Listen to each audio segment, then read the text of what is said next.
now face a very difficult choice, either losing its dignity or the risk of losing a key partner. He'll have to like it, and if he doesn't like it, then, they should just keep fighting, I guess. At some point, he's going to have to accept something.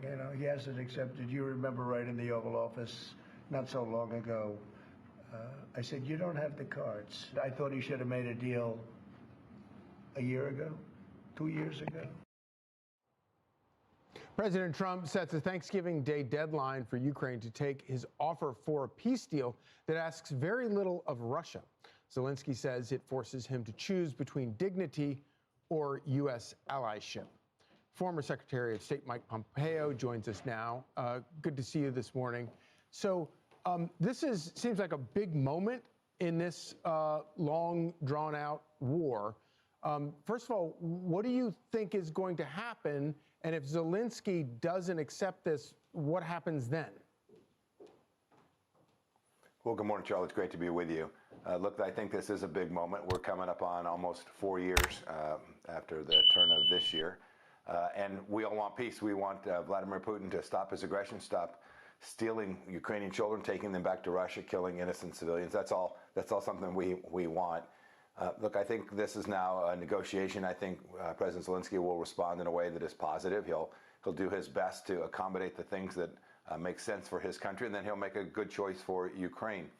I also think about this, Charlie, from our perspective. And any so-called peace deal that somehow limits Ukraine's ability to defend itself and defend Europe is not good for the United States of America. We shouldn't think for a second Vladimir Putin has any true interest in peace. That's been demonstrated. It happened, when President Trump went to see him in Alaska, we saw that it was a fraud in the sense that he didn't want peace.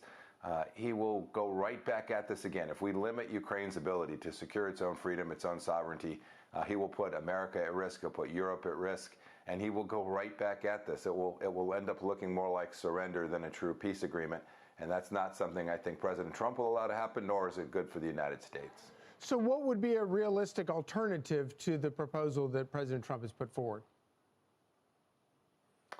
Well, you'll remember, Charles, goodness, it's been a few months now. President Zelensky said ceasefire. Let's start there. He was completely prepared to do that and full-on ceasefire. Putin rejected that offer. A good outcome looks something like Ukraine with the capacity to defend itself, a European guarantee for its continued security that is real. You'll remember, Charlie, we've given Ukraine security guarantees before, and when they invaded Crimea, Obama did nothing. When they rolled in 22, Biden did nothing. It has to be a real, serious security agreement. And if we get those two things, then the agreement on where the lines get drawn. Please subscribe to our official channel, USA News,